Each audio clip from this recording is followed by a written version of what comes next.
by organizations in the Northeast.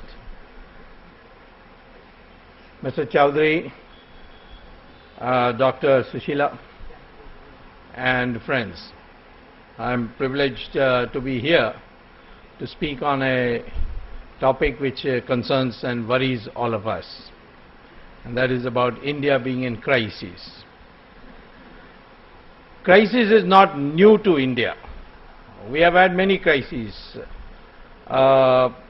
We had a crisis in, the last one we had was 1990-91, and I know how touch and go it was because I was a minister at that time, and we were able to introduce economic reforms which changed the course of Indian history, and for 20 years we had very high growth rates, and India was called as the new emerging global power, etc., etc.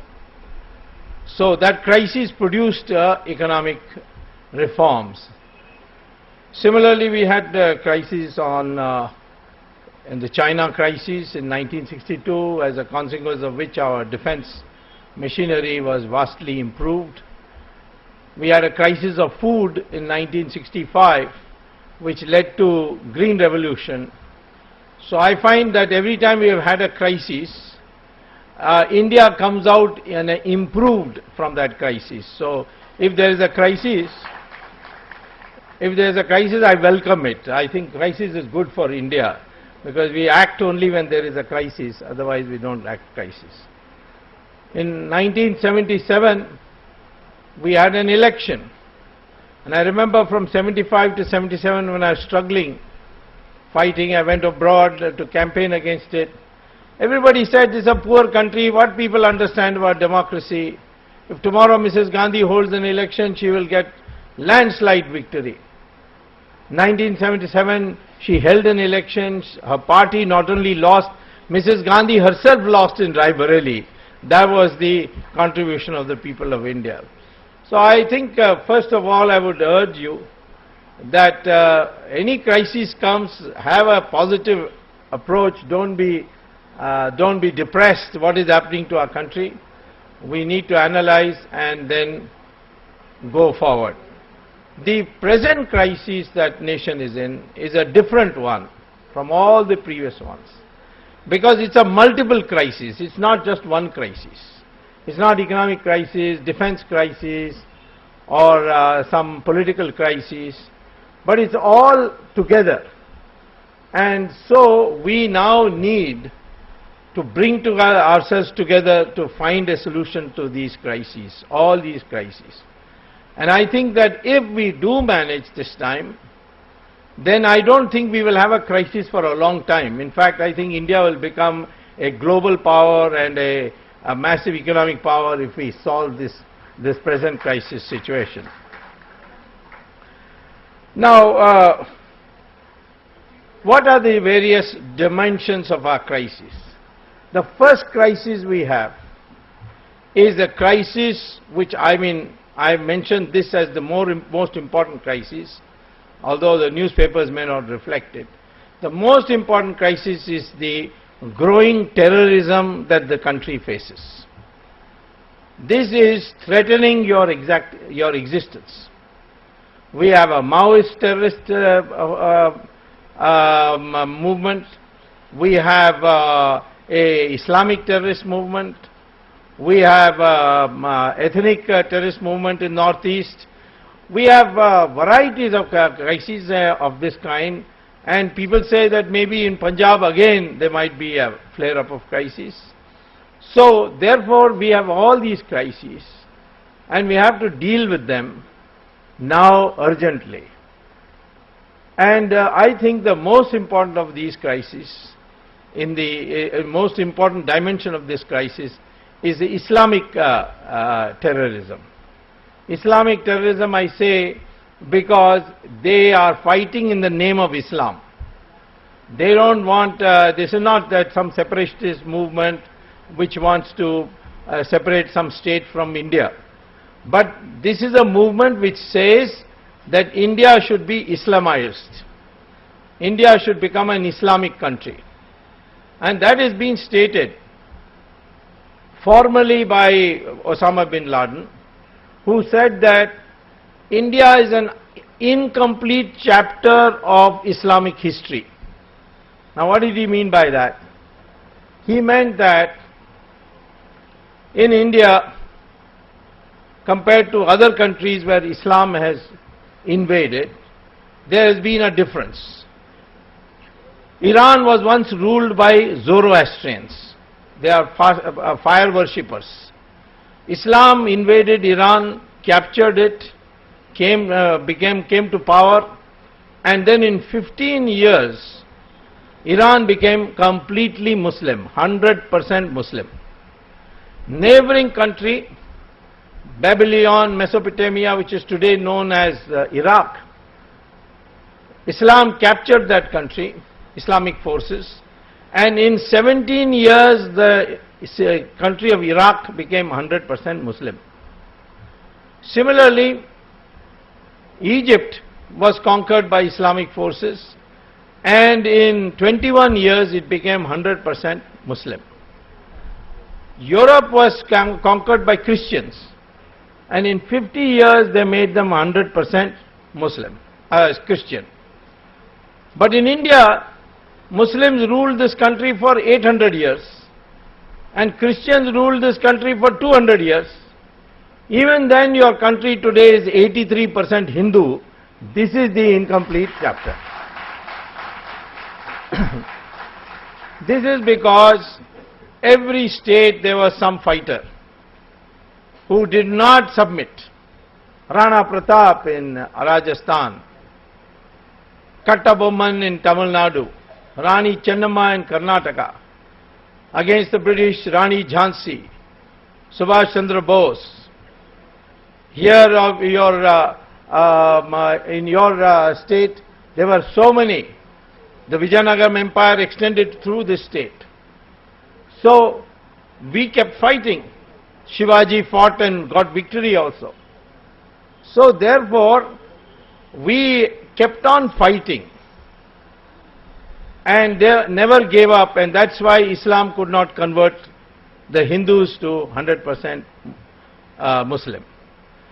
Why we did not win? That is because we took time to learn the new methods of Islamic warfare. When Islam did not come to India, our rules of warfare were very civilized, and the ringmaster is Sonia Gandhi. So I am telling you that not having power is not enough. You must know how to use that power. You must have that guts to use that power. But unfortunately, he has always been trained to say yes sir, and he is a very good yes sir man. The bureaucrat, he would have been wonderful. When I was minister, Chandrasekhar was prime minister, he was economic advisor to our government. Did very good work. But once he got this power of prime minister, no, he can't do anything. Everything is done by Sonia Gandhi, who only wants money. She is now the 4th richest politician in the world. Very soon she is going to become the 3rd richest, because Mubarak is going to be sent to jail and all his money is going to be taken away. Then she will become the 2nd richest. Then she will become the 1st richest. Then new government will come to India, she will become the 0 richest in the world. All her money will be taken away. So that corruption can be solved. But we have to change our culture also. You know, when I was a student and went to America to get a PhD, my classmate asked me, "Can you tell me why you Indians followed Mahatma Gandhi?" I said, "Why? What's wrong with that?" He said, "The man doesn't wear clothes properly. He's half naked. How can you follow him? In our country, a leader must have suit, boot, shining shoes." Then I thought about it. Yes, that is correct. Why we accept Mahatma Gandhi? Then what about our religious leaders? In Pope, if you see the Pope, he has satin gown, diamond necklace, ruby necklace, sapphire necklace. His cape has got full of jewels. All completely. Same thing with the Imam in Makkah. But our sadhus, Sri Ravi Shankar or Swami Dayanand Saraswati or the Shankaracharyas, all were ordinary Bhagwa. That was our culture. That money will not decide how are you respected. Money will not decide. And making money will not make you happy. That proof we got recently when the most well-known actress of Hollywood, Julia Roberts, came to India to do a shooting. Then she said, I want to go to an ashram. They took her, and there she told the Swamiji, I have made billions of dollars, but I'm not happy. What is the reason? He said that it will take me 10 days. Of course, I have to give you a 10-day course, you have to stay here. She said, I will stay. So first he taught her pranayam, then he taught her yoga, then he taught her Bhagavad Gita, and finally some lessons from Upanishads, and she was transformed. She went back to America. This is now, I'm talking 1.5 years ago. Went back to America, to Hollywood, called a press conference, made her husband stand by her side and her 2 children, and she said, today onwards, we all 4 have become Hindus because that is the only way to become happy. America has now accepted yoga. NASA has said that if you want to study artificial intelligence and computers, you have to learn Sanskrit because the best language for computers is Sanskrit. We have forgotten. For us it is communal. Sanskrit, oh, it is communal. But there they are learning. Our philosophy of Sanatan Dharma taught us, yes, material progress must be there. And we made material progress. But it also said that in society, social status will not be decided by money. It will be decided by sacrifice and knowledge. And that's why our rishis are like that. It was not by birth. You say today I am a Brahmin because my father mother is Brahmin. No, that's not the correct definition. Read what Rishi Bhrigu said. It is a discipline. If you have knowledge but don't have weapons, don't have money, wealth, don't have land, then you qualify as Brahmin, provided you have got courage. That was the condition. That is why Veda Vyasa, whose mother was a fisherwoman, became a Maharishi, because he had these qualifications. Valmiki was a Dalit. I mean, he was born in a Dalit family. But then because he acquired these qualifications, he became Maharishi, he wrote the Ramayana. Then Kalidasa was going around the forest cutting trees. He became a Maharishi, Kavi of Kavis. Vishwamitra was the son of Kshatriya parents, but he became Rishi of Rishis. And Brahman was not so above that if he broke the law, we forgave him. Ravan was a Brahmin. Karunanidhi did not know this. So he used to celebrate Ravan Leela. One day I took Kamban Ramayana and showed him, what are you doing? This man is a Brahmin. He went to Mansarovar and got a vara from Lord Shiva. For a long time he didn't agree, finally agreed. After that he has stopped, he has now stopped holding Ravan Leela. But he still doesn't like Rama. Keeps saying bad things about Rama. One day he said, Swami says, Rama Setu. What, Ram built that statue, Setu? Which engineering college did he get a degree from? That the name is Ram Setu. Next day he got ill and he went to hospital. The hospital name was Ramakrishna Medical Hospital. Or rather Ramachandra Medical Hospital. At least Ramachandra has got an MBBS. Let us be happy about that.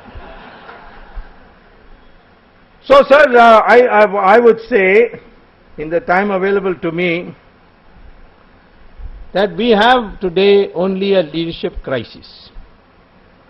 Because over the years we have been told, play safe, don't stand up.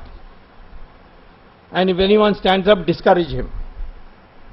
When I was fighting the emergency, people said the same thing. How will this emergency go? Poor people don't know any democracy. Why are you wasting time? Go and live in America. But I said, no, I will fight. I don't know. They used to ask, how will this is the language? They have driven away 5 lakh Hindus from Kashmir. What should we do? Well, the answer is that we can't ask these Kashmiri Pandits to go back because they will be killed there. So instead what we should do, we have 1 crore ex-servicemen. Select 10 lakhs of them. Many of them are still fighting fit. Give them money and give them weapons and say, go and settle down in Kashmir.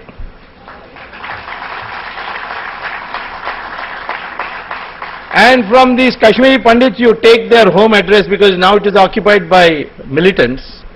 So you go and vacate those houses. The army is there to help you.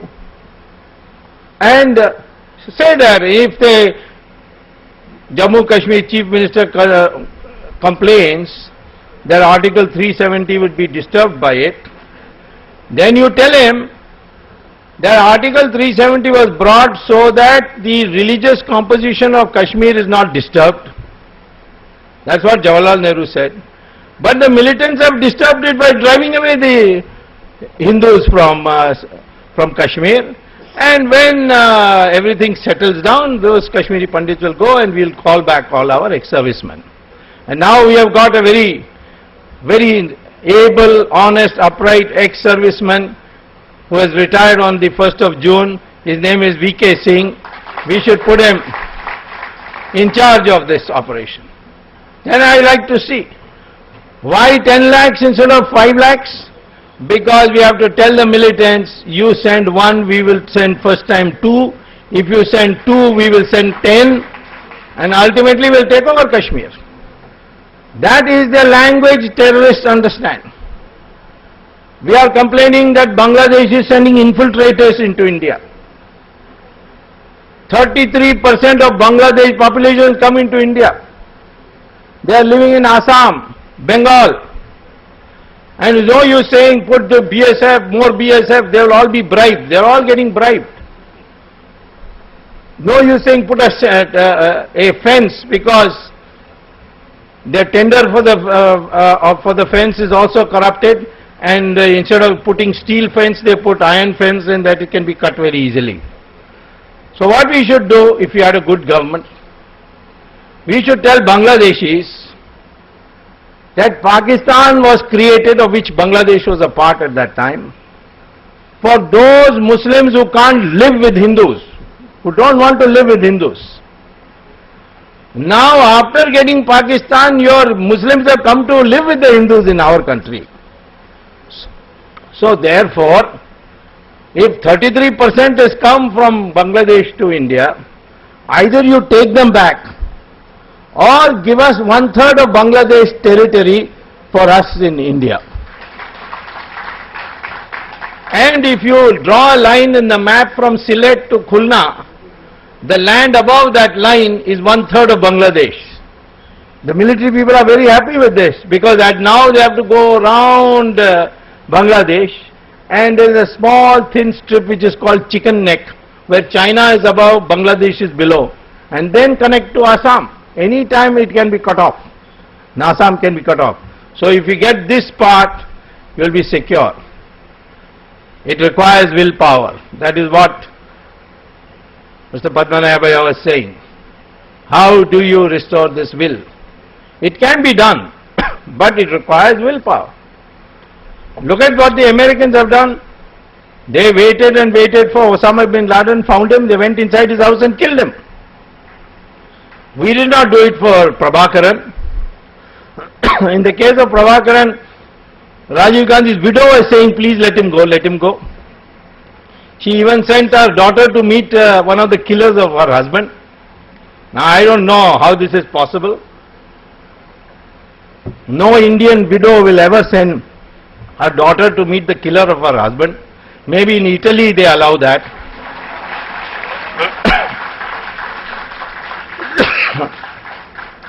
So I would say retaliation is the only answer for terrorists, and that retaliation has to be on the basis of their objectives. Not killing more terrorists, that's not enough, new terrorists will come up. Find out what their objective is. They want Darul Islam, which means 100% Muslim, then put Hindus there. And I can tell you, wherever Muslims are in majority, Muhammad has told them, then that is Darul Islam. There is no room for minorities. In Saudi Arabia, which is Darul Islam, can you build a temple? No. Can you celebrate Diwali? No. Can you put Ramchandraji's photo in your pocket? No. Can you have Satyanarayan Puja inside your house? No. And the punishment is very severe if you do it. Now can we tell our Muslims in this country that because Saudi Arabia you can't build temples, therefore you can't build masjids here? Similarly, Saudi Arabia, they demolish masjids on a daily basis to build roads. I was surprised to hear this, because in Makkah there was a masjid called Bilal Masjid, where Muhammad used to read namaz.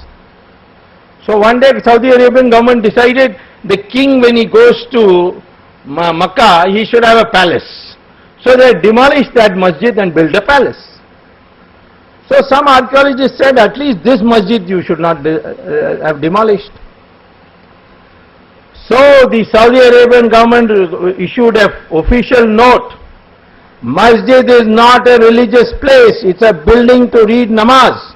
And if you say that because Muhammad read the namaz there, therefore it should not be demolished, then it means that you are doing murti puja, which is not acceptable in Islam, and we did the correct thing by demolishing it. Now supposing I say here, masjid is only a building to read namaz, so we'll build one for you across Saryu river in Ayodhya. Let Ram and the mandir be there. Will our Muslims agree? They will agree, but our secular leaders will not agree.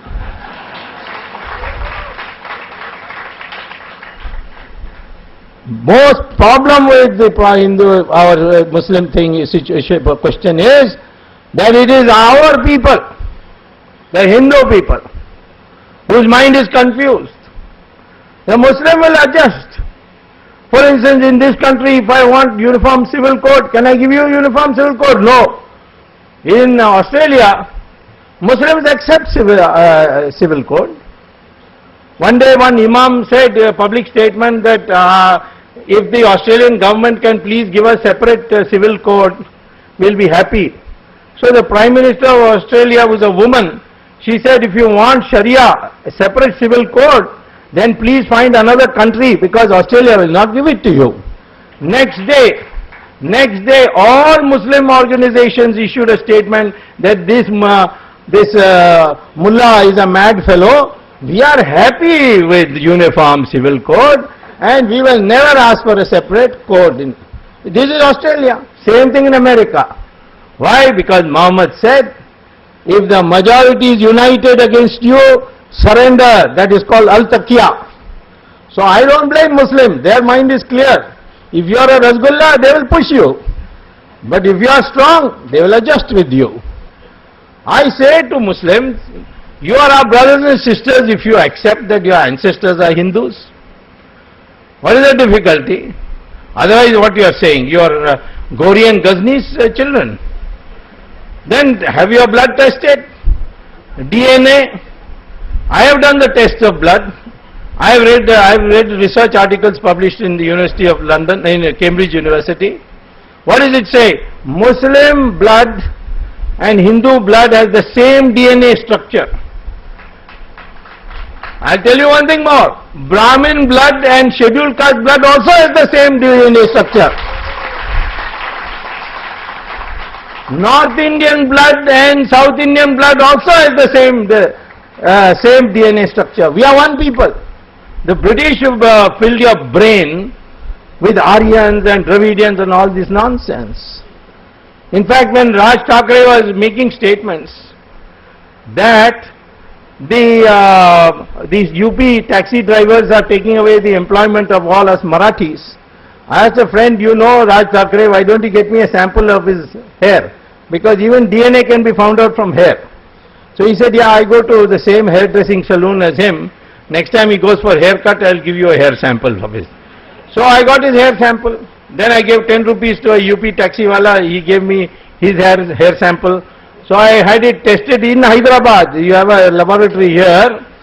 And I found that the DNA of both Raj Thackeray and the UP taxiwala is the same.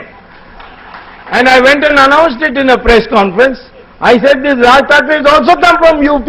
So let him also go away to UP. He is not a Marathi. Otherwise prove it that your DNA is different. So all these differences have been created to weaken you. So I am telling you that the way to deal with a population which is fighting you on the basis of religion is to make it very clear that you are on our terms. This country is Hindustan, which means Hindus plus those other Muslims and Christians who accept that their ancestors are Hindus. Then they become part of my family. But if you don't accept it, then we created Pakistan for you. Why you want to live in this country? We'll give you a one-way ticket, you go there. Why was Pakistan created? Only for those Muslims who cannot live with Hindus. So you are separate, then you go there. But if you are with us, then you may accept what is the truth, that your ancestors and my ancestors are the same. So this is the one way to solve the problem of our terrorism. Take a tough line, find out what their objectives are and retaliate. Retaliate on that basis, as I gave you the examples. If Pakistan attacks you, go and bomb their camps. We know where those camps are. But our ministers cannot do it. Why? Because they are laundering the black money by Hawala route. Hawala route means through Dubai. Dubai means you cannot do any business in Dubai without informing ISI of Pakistan. I'm sure that you will agree. And not because you have also done it through Dubai, but because you are Home Secretary and a very upright, honest Home Secretary. Nothing in Dubai can be done without Pakistan knowing. So today Pakistan knows which minister has how much money deposited when in which bank in Europe. And therefore we don't have guts. Afzal Guru hanging? No. Something or the other gets postponed. Kasab lives on tandoori chicken. He says that my life is more comfortable in India, so I would prefer to live in India now.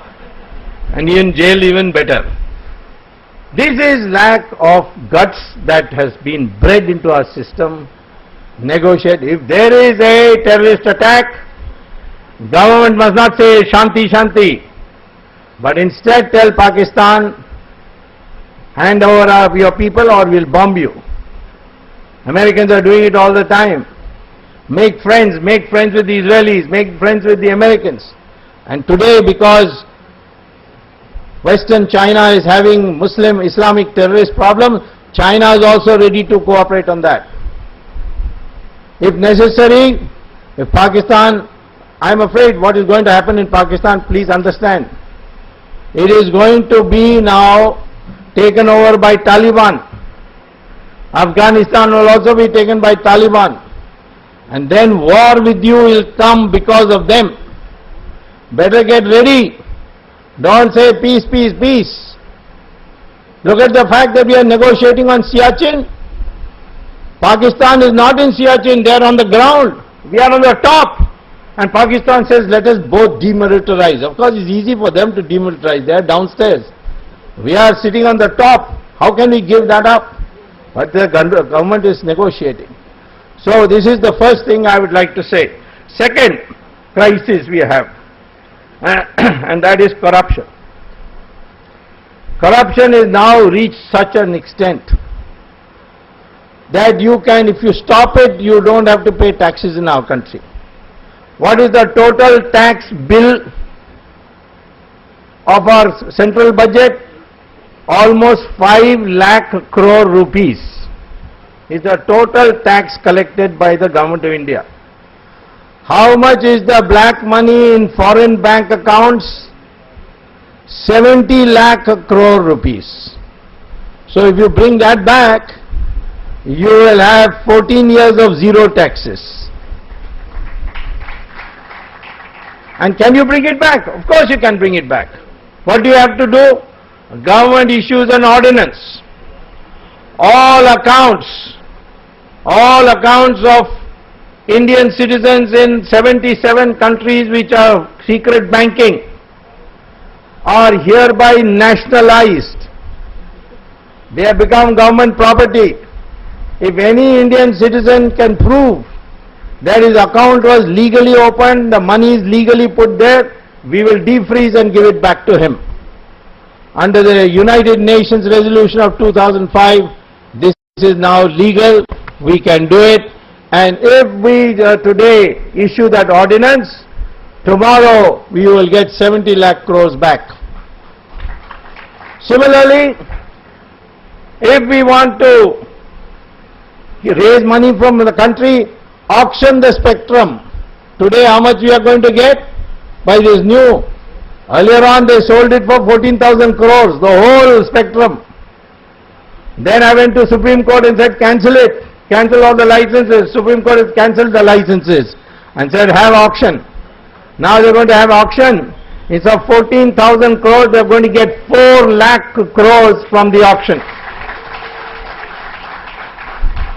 Cancel all the coal mining licenses. Auction it. How much will you get? 10 lakh crore rupees. Similarly, set the price on market level for Krishna Godavari Basin oil. How much will you get? 16 lakh crore rupees. There is a shortage of money.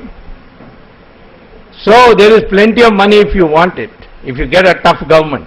Of course, if you go tomorrow in election and start voting, I'm a Reddy, I'm a Kama, I'm this, I'm that, and or somebody is given me a bottle of Scotch whiskey and therefore I'm going to vote for him, then of course you have no hope. Vote like the Tamilians. This time, Karunanidhi gave 6,000 rupees per vote. People took the 6,000 rupees and voted against him. That way you do. So there is no shortage of money. All this inflation and rising property price, all got to do with black money. Can we stop black money? Of course we can stop black money. My difference with Anna Hazare is this. Anna Hazare says, no, Jan Lokpal bill comes then only. No, I say, this present law you can do. But you must understand the subject. 2G spectrum. Nobody could understand what 2G spectrum is. What is this G? G means what? Well, somebody asked Manmohan Singh, what is 2G? He says, Sonia G, Rahul G. So, but spectrum, because you see, when cordless phone came, all you could do is dial. And the other person would, without wireless, you would pick up the phone and he could hear you. That was called 1G. G means generation, PD. First generation is cordless phone. Second generation is mobile phone.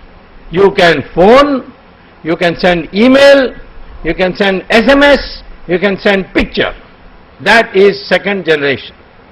Third generation, you can send, you can make a phone call, you can send email, you can send SMS, you can send picture, and you can send video of yourself phoning.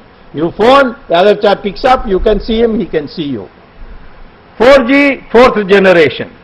You can send 10,000 pages of documents by mobile phone alone. So, all these are distinguished by waves. The first wave, 1G, is like that. Second has more cycles. Third has even more cycles. Fourth has even more cycles. You have to divide the sky, and the division of the sky is called spectrum. And that is what is. In 2001, we were having only 4 crores mobile sets. In 2008, when Raja announced that he will give it at 2001 prices, we had 70 crore mobile sets, and the price of spectrum was 10 times the price of 2001. And therefore Raja sold it to companies which didn't deserve to get it, They then, having got the license, they went and sold it to foreigners at 8 times the price, and without doing any work, just getting spectrum and selling it, they got thousands and thousands of crores, and we lost 1,76,000 crores. These foreign companies were very happy, so they gave a big bribe to Raja. Raja got 60,000 crore rupees as bribe. But he was a clever fellow. He said, no, I can't keep all this myself. I have to distribute. So he kept for himself only 4,000 crores. Only 4,000 crores. Then he gave Karunanidhi 15,000 crores. Because Karunanidhi is party president. He made him minister. And Karunanidhi has 3 wives. So you have to give a little more. He gave 36,000 crores to Sonia Gandhi. Because without her, okay, this could not have been done. Because at one stage, Prime Minister said, auction it. Raja said, no, no, no, I'm not going to auction it. You mind your business. Because Sonia Gandhi told him, don't worry, he's just a, he's just there passing time in the PM's office. People ask me, how can Mr. Manmohan Singh, with sitting on such a powerful chair, how can he not use that power? He can finish Sonia Gandhi in 1 minute. Well, I say, have you been to a circus? There will be one big cage, 5 lions inside it. One lean, thin ringmaster will come with a whip, and he'll crack the whip, and he will say, climb up to all these 5 lions. Each of the lions is strong enough just with their paw to knock him dead, leave alone biting him to death. But they'll all obey and climb up on the chair, on the bench. Why? Because when they are small, they have been trained that way. So, same thing, in Sanskrit we call lions as Singh. So our Manmohan Singh is also a circus lion. And the ringmaster is Sonia Gandhi. So I am telling you that not having power is not enough. You must know how to use that power. You must have that guts to use that power. But unfortunately he has always been trained to say yes sir. And he is a very good yes sir man. The bureaucrat, he would have been wonderful. When I was minister, Chandrasekhar was prime minister, he was economic advisor to our government. Did very good work. But once he got this power of prime minister, no, he can't do anything. Everything is done by Sonia Gandhi, who only wants money. She is now the 4th richest politician in the world. Very soon she is going to become the 3rd richest, because Mubarak is going to be sent to jail and all his money is going to be taken away. Then she will become the 2nd richest. Then she will become the 1st richest. Then new government will come to India, she will become the 0 richest in the world. All her money will be taken away. So that corruption can be solved. But we have to change our culture also. You know, when I was a student and went to America to get a PhD, my classmate asked me, can you tell me why you Indians followed Mahatma Gandhi? I said, why? What's wrong with that? He said, the man doesn't wear clothes properly. He's half naked. How can you follow him? In our country, a leader must have suit, boot, shining shoes. Then I thought about it. Yes, that is correct. Why we accept Mahatma Gandhi? Then what about our religious leaders? In Pope, if you see the Pope, he has satin gown, diamond necklace, ruby necklace, sapphire necklace. His cape has got full of jewels. All completely. Same thing with the Imam in Makkah. But our sadhus, Sri Ravi Shankar or Swami Dayanand Saraswati or the Shankaracharyas, all were ordinary Bhagwa. That was our culture. That money will not decide how are you respected. Money will not decide. And making money will not make you happy. That proof we got recently when the most well-known actress of Hollywood, Julia Roberts, came to India to do a shooting. Then she said, I want to go to an ashram. They took her. And there she told the Swamiji, I have made billions of dollars, but I'm not happy. What is the reason? He said that it will take me 10 days. Of course, I have to give you a 10-day course, you have to stay here. She said, I will stay. So first he taught her pranayam, then he taught her yoga, then he taught her Bhagavad Gita, and finally some lessons from Upanishads. And she was transformed. She went back to America. This is now, I'm talking 1.5 years ago. Went back to America, to Hollywood, called a press conference, made her husband stand by her side and her 2 children, and she said, today onwards, we all 4 have become Hindus because that is the only way to become happy. America has now accepted yoga. NASA has said that if you want to study artificial intelligence and computers, you have to learn Sanskrit because the best language for computers is Sanskrit. We have forgotten. For us it is communal. Sanskrit, oh, it is communal. But there they are learning. Our philosophy of Sanatan Dharma taught us, yes, material progress must be there. And we made material progress. But it also said that in society, social status will not be decided by money. It will be decided by sacrifice and knowledge. And that's why our rishis are like that. It was not by birth. You say today I am a Brahmin because my father mother is Brahmin. No. That's not the correct definition. Read what Rishi Bhrigu said. It is a discipline. If you have knowledge but don't have weapons, don't have money, wealth, don't have land, then you qualify as Brahmin, provided you have got courage. That was the condition. That is why Veda Vyasa, whose mother was a fisherwoman, became a Maharishi, because he had these qualifications. Valmiki was a Dalit. I mean, he was born in a Dalit family. But then because he acquired these qualifications, he became Maharishi, wrote the Ramayana. Then Kalidasa was going around the forest cutting trees. He became a Maharishi, Kavi of Kavis. Vishwamitra was the son of Kshatriya parents, but he became Rishi of Rishis. And Brahman was not so above that if he broke the law, we forgave him. Ravan was a Brahmin. Karunanidhi did not know this. So he used to celebrate Ravan Leela. One day I took Kamban Ramayana and showed him, what are you doing? This man was a Brahmin. He went to Mansarovar and got a vara from Lord Shiva. For a long time he didn't agree, finally he agreed. After that he has stopped, he has now stopped holding Ravan Leela. But he still doesn't like Rama. Keeps saying bad things about Rama. One day he said, Swami says, Rama Setu. What, Ram? Built that statue, Setu? Which engineering college did he get a degree from?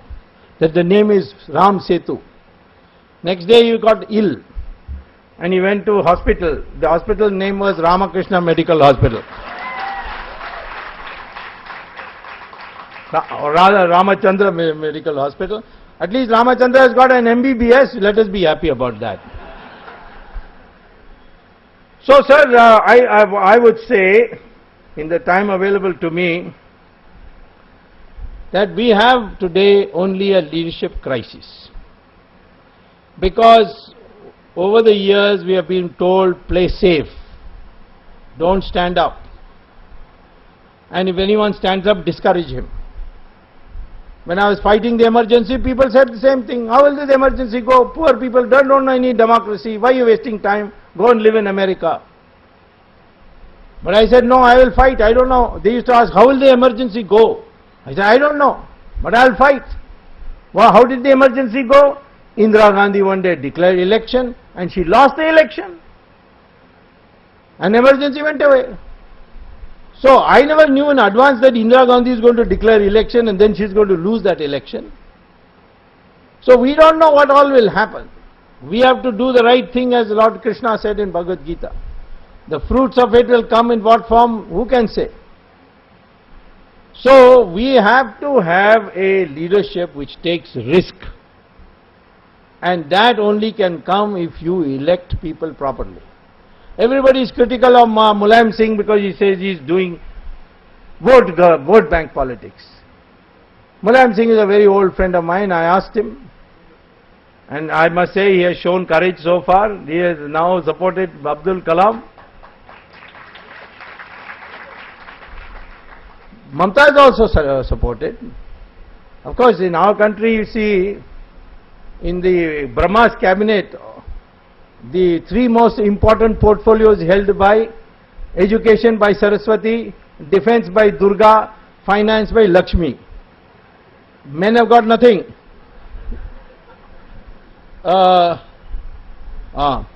Men have got nothing. Only Narad Muni has got rumor spreading activities. So there has been a tradition of Mamata Banerjee acting tough, I am not surprised. Jayate acting tough, I am not surprised. So we are today, only our mental makeup should be not that of a lion of a circus. Just because we are 100 billion people doesn't mean anything. 1,000 goats in one place, one tiger comes, all the goats will run away. Majority is with goats. One tiger, all will run away. People call me one-man army. Why others run away from me, I don't know. Because it's psychology. The British has ruined your psychology. That has got to change. We have to decide, nothing will happen. No change. Yes, change will come. We want change. We'll work for change. We'll look for change. But we'll never give up. That attitude need to have. I'm sure change is coming. I'm expecting end of July the next president to be Abdul Kalam.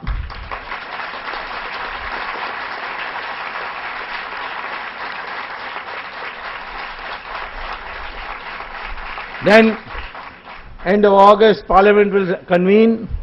There will be a vote of no confidence. This government will go. Elections will take place in November. New government will come. Well, we don't know. That is up there. Prarabdha. Have you heard the Sanskrit word Prarabdha? I don't know whose destiny it is. But we will get a new government. We will have to go through a war. I'm telling you, the war with Pakistan is certain. And if you have got a resolve, we'll make Pakistan into 4 Pakistans. That is the strength we have. But the people must have self-confidence. Don't bother, oh, what is this country going to? Where are we? Everything is so bad. No, you'll get the opportunity. Utilize it. We have come through all crises in the past. This country will again come through this crisis and go on to become a developed country world. Thank you very much.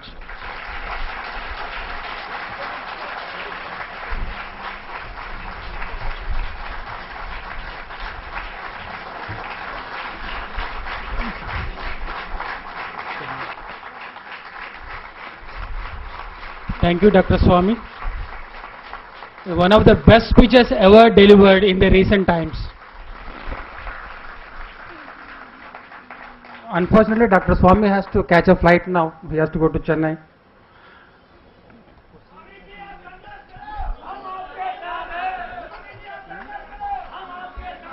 Thank you. Thank you. Please be seated. There shall be a short question and answer session. Questions asked by you will be fielded by Dr. Hanuman Chaudhary and Dr. Mr. Padmanabh. No, questions will be taken by Dr. Chaudhary will take the question. Dr. Chaudhary and Mr. Padmanabh will take the questions fielded by the audience. Please be seated. And another applause to Dr. Swamy. He has to leave for Chennai tonight. We apologize on behalf of Pragna Bharati for the inconvenience caused to those who are standing in the alleys and some scores of them waiting outside. And those maintaining the hall tell me that it has been a long time they are seeing this type of crowd.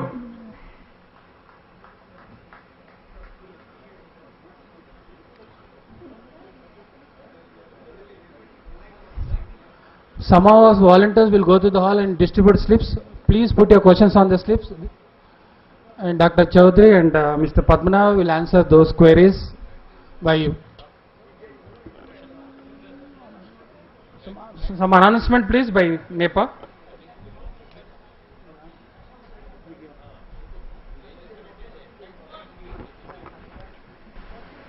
Namaste everyone. Singing sensation Hemachandra performing for YFS